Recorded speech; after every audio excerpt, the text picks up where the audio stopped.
Welcome to Sports Talking right here on SWKS Radio. I'm Cray. I'm Phil. Phil, midweek. When have we ever done this before? Well, it's been a minute, but we've got a basketball tournament we want to talk about, so let's get started. Yeah. Hang on a minute. My new car. It's red.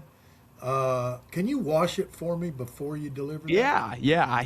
I probably can.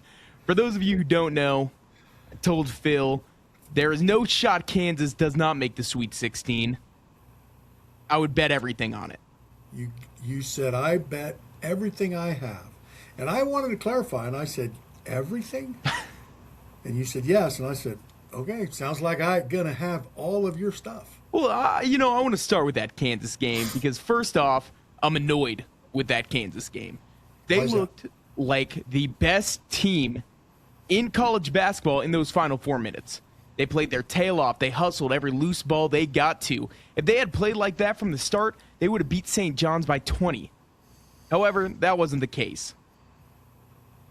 And because of that, you end up losing on a game winner in which you got 3 seconds, they got to go the length of the court, and you let them get a layup off. I don't care if the kid hadn't made a shot all night. He was going downhill. He had a layup. It was his non-dominant hand, still a layup at the D1 level. You can't let them settle for that kind of shot. Yeah. And I remember saying it out loud that Kansas only had one foul against them, so I said, or maybe two, and I said that's going to play into the game pretty heavy because we're already shooting free throws and they're not even close, right? To pushing us to the line or pushing them to the line, and so then when they had it was like what 11.4 or something like that when KU scored to go ahead, right?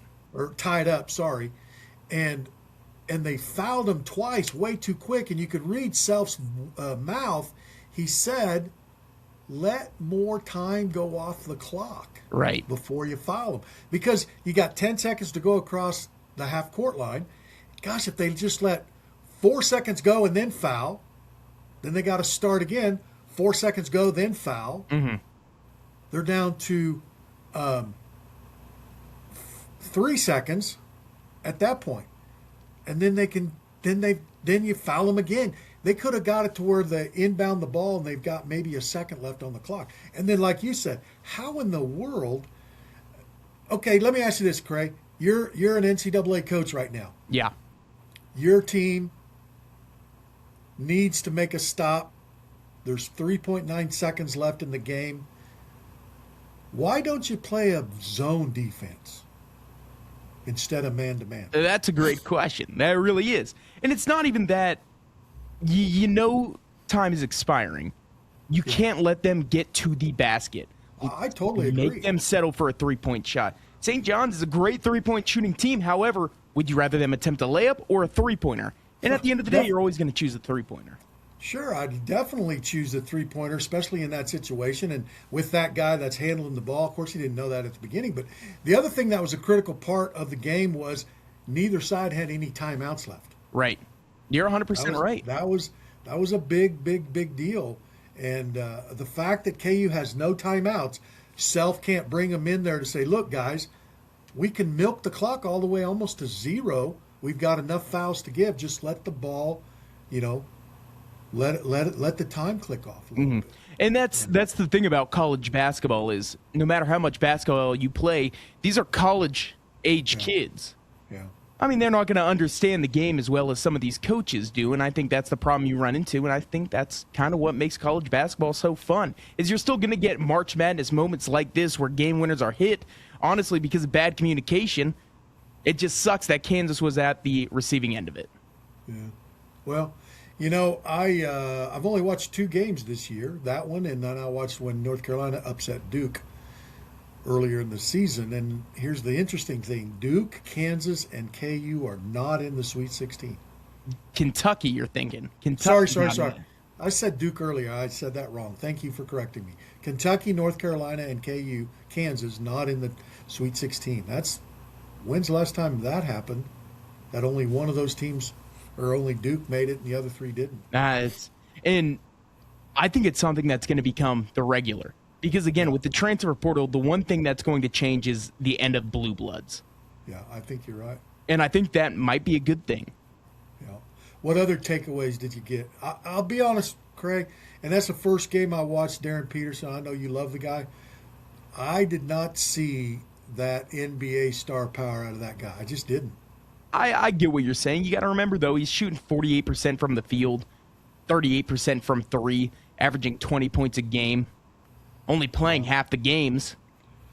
Yeah, but here's another question. How many other college freshmen, because they said that a couple times, he's led the highest average for a freshman at the University of Kansas. How many other freshmen have played at the University of Kansas? A lot. You know, you look back in recent memories, you think of guys like Josh Jackson, Andrew Wiggins went number 1 overall just a handful of years ago. What was that, 10 years, 11 years? I didn't like Wiggins either because of his attitude. I thought he cost the Jayhawks some W's. So maybe you think that's the Jayhawks' problem, is recruiting these superstars that need the ball in their hands, because that's the Kansas way. Maybe. They always I recruit don't the know. top talent. Maybe, I don't know. Another dumb question. All right. Isn't Wilt Chamberlain's number retired at the University of Kansas? I don't think so. Really? Because there's a guy playing that wears number 13. And now the next question is Wilt's number for KU, was it 13? Because it was 13 for the Lakers, correct? Wilt Chamberlain's number 13 is retired at the University of Kansas. So, but there's a player that was wearing number 13 this year. How does that work? I thought when you retired the number, you retired the number. Nobody else got to wear it anymore. That's a great question. I agreed. At one point, you're going to run out of numbers, aren't you? I mean, you have to, and I think that's kind of the problem you run into. Yeah, it is Elmarko Jackson that wore number 13 for Kansas this year, and that's the problem. I know teams don't do it specifically, like the Yankees will. Hey, he's in the Hall of Fame. You know, we're going to hang up his jersey. However, you can't retire the number because Yeah, you got so many legends. You're going to run out. Yeah, especially like a team like the Yankees. Right. Okay, so are you done with KU, meaning ready to move on? I want to say one thing, and I think that this is it for Bill Self. You think he's going to retire? There's been murmurs, you know, he kind of left it open-ended at the end of his press conference. He was going to take some time off, get with his family, and decide. And it sounded very familiar to kind of what Peyton Manning said after he won the Super Bowl. And The pastures seem greener. you're right. And we talked a little bit about it last week. Kansas has only had 8 head coaches in the university's history of basketball. Mm-hmm. First off, that's a phenomenal number. And if Bill Self leaves, I think we could start to see potentially the downward spiral of Kansas. I agree. Jerome Tang's available. Yeah. No, not for that price. No. Man. And Who would take the helm? Who would be the coach? I would have to assume it would be the assistant head coach that stepped up when Self was out. Yeah, I mean, he's had problems with health concerns recently, and we've had our coaching staff step up and fill that void. And I would have to assume the role just goes to them instead of them hiring out of Self's talent pool, coaching pool. So you don't think they go after a coach right now who's out there? Isn't Jock Vaughn coaching at a pretty good level? Yeah, that's who I would assume would go. Golly, what was the other guy's name? I can't think of his name off the top of my head. It'll come to me. And who was the SW that they're wearing? Is that Steve Woodbury? Who? Remember on their jerseys they had a black SW? No. I meant to look that up. Usually the black letters or number indicates a player that's passed on. No, I did not notice that at all during the game. I feel like it's fun sitting down and talking about this with you because me and you see the game in 2 completely different ways. Yeah, I look at it logically. You look at it emotionally. What do you mean by emotionally? I think I disagree. You're emotionally mad because the Jayhawks lost, whereas I looked at it from more of a tactical problem. They looked awful. Like you said, they were awful until about 5 minutes before the end of the game. St. John's was worse. They were. And they were beating them. And the best line in the whole thing was their coach when he got interviewed in the first half, and he said, they don't think we can hit the 3, and so far we're proving them right. Yeah. That's the thing, though. I'm just not – I'm more mad Patino won than Kansas lost. Right. I Yeah. can't stand them. Yeah, I get it. Well, who do you think goes on now? My Nebraska team's still in it. I was going to say Nebraska won again. First off, they're fans. I mean, if you hadn't heard it, the guy that's been calling Nebraska basketball games have been doing it for 40 years. And when they won that first round matchup, man, his call is electric. If you get the chance today, go look it up. It's spectacular. Him talking about what it means to him and what it means to this college to go out there and win their first March Madness game. It's awesome. I want to believe in Nebraska. And honestly, if they weren't running into the buzzsaw that was Florida, which they're not anymore because Iowa upset them, I would have said they're gone. However, Iowa looked good, but I think Nebraska's a better team. I think they keep on dancing. Yeah, they split the season with Iowa. They beat them late in the year in overtime. Mm-hmm. And then they lost to them earlier in the year. I think that's going to be the most fun game. I really, truly believe that. And Nebraska, I think their fans show out absolutely everywhere. It's hard to root against them when you've got home court advantage every single game, it seems like. Yeah. So you got 6 Big Ten schools, 4 SEC, 3 Big 12. But you kind of look at the Big 12 and you're like, it's really one from the old Southwest Conference, one from the Big 12 or Big 8, and then one from the Pac-12, or Pac-10. Right. So who do you think wins the Thursday Friday game? Who do you think wins the Sweet 16 games? That's a good question, and honestly, I don't know. If I had to pick every game from here on out, I like Duke over St. John. I like Michigan State over UConn. I love Nebraska over Iowa. Houston over Illinois, which I think is going to be the most fun game of the weekend. Again, Keaton Wagler, I'm so upset that no Kansas schools targeted this kid who has been a superstar, a projected lottery pick right from your backyard in Kansas City, and Kansas State, Wichita State even, didn't go after this kid. It upsets me. I'm glad he's being a superstar. However, Houston, I think, is a top 4 team in the nation. I think Iowa State beats Tennessee. I think Michigan dismantles Alabama, especially without Holloway playing. Their point guard starting. He ran into some legal troubles. He's not going to be available the rest of the way through this tournament. Wait a minute. What kind of legal troubles? Well, not the good kind. I guess not any kind of good kind. He just got legal problems. Okay. Yeah. So go ahead. So is it possible, I don't remember the bracket setup, but is it possible that Iowa State would play Houston? No. In the Elite Eight? In the Elite Eight, it would be if Iowa State won, they'd either match up against Michigan or Alabama. Okay, and then how about Houston and Arizona? Are they opposite? They are opposites. So what if all three of those Big 12 schools make it to the Final Four? That'd be pretty awesome. I think it's something that's going to happen. It's it could happen. And I honestly don't think Duke's going to make it out of the.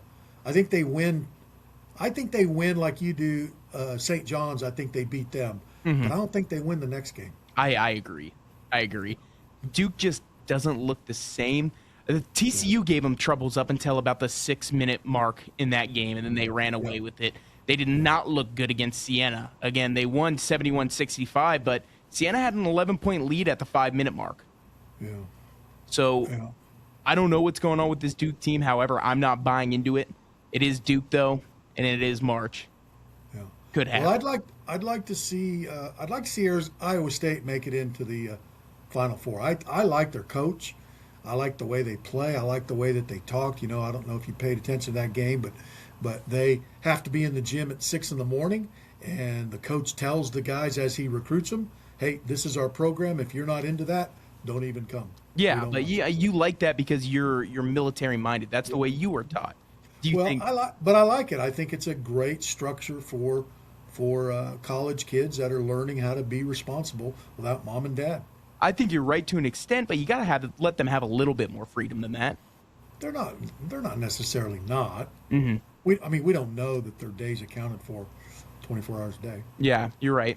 So Aiden Holloway is facing legal troubles following his felony arrest on drug charges. He was found drug trafficking marijuana, 2.1 pounds of it, and $400 in cash.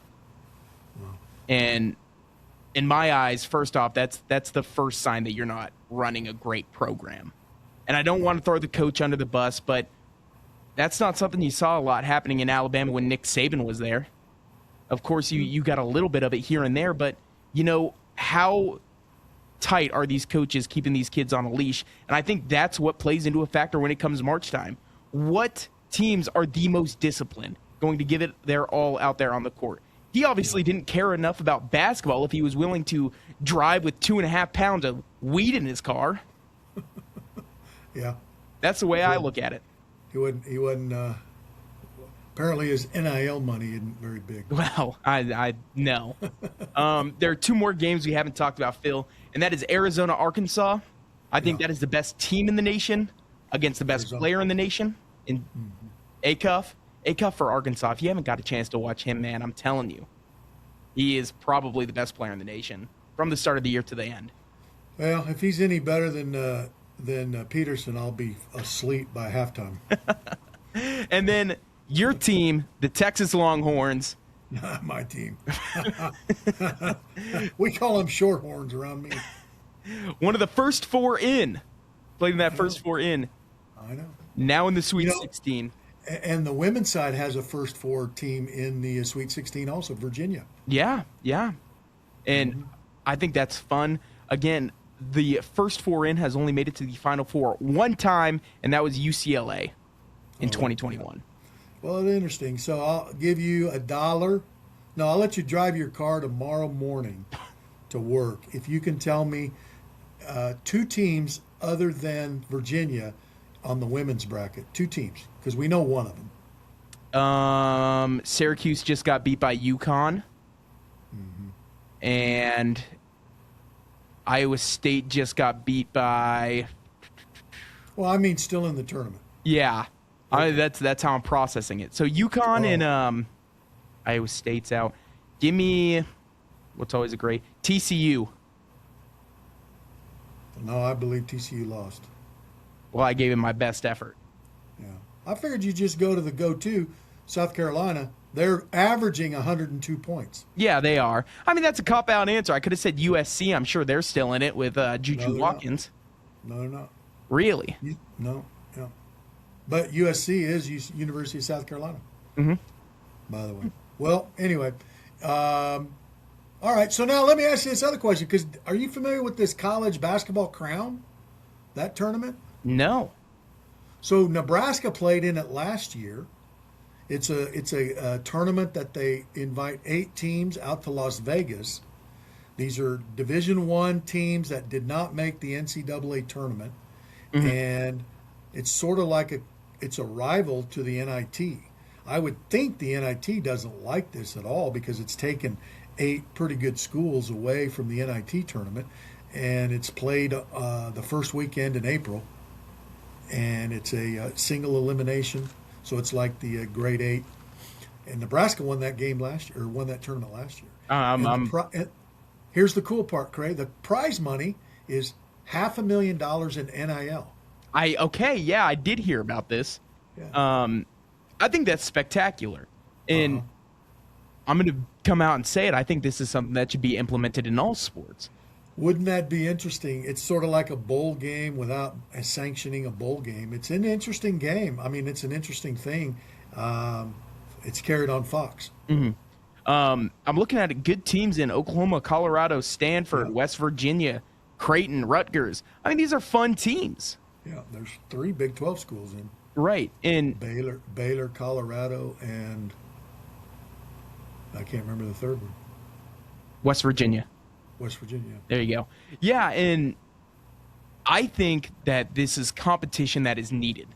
Again, nobody watches the NIT tournament. However, they got a direct competitor with this college crown. You're going to get more people watching either-or games. Yeah. Why would this not drive up competition for the NIT tournament? Yeah. Make it bigger. Interesting. Yeah. Kind of interesting. All right, I know we're short on time. College wrestling, I'm sure you didn't watch as much of it as I did over the weekend. Okay, who did you like? Well, it was a great tournament. Penn State won. They had 6 in the finals. Penn State dominated. I mean, they set a record.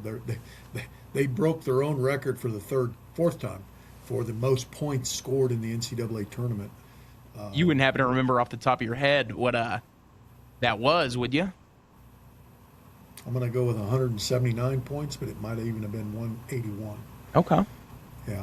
Oklahoma State had 4 in the finals, 3 champions, all 3 freshmen, all 3 true freshmen.